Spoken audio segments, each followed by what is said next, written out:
The Ford plant in Iron Mountain in Kingsford had a tremendous impact on much in this area, including those who lived here. Everything that Ford did was first class.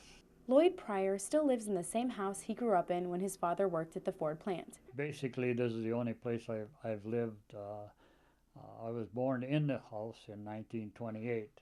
His house is one of 160 built in what was called the Ford Addition in order to house the plethora of employees swarming to work at the plant. My dad, he worked in a #2 body plant. He took care of the tools and that, and then he knew who had what tool, and that's the way they kept track of their tools back and forth. And even though Ford created a booming industry, times were still tough. During the Depression, I mean, nobody knew that they were poor because everybody was poor.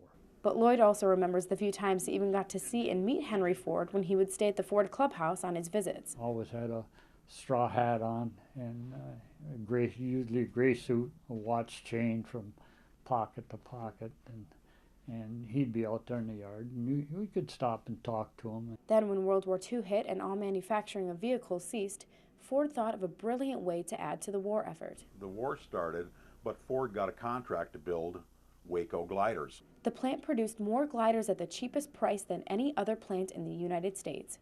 The Ford plant was started by men with a genuine interest in the Upper Peninsula. Henry, he had a soft spot for this area.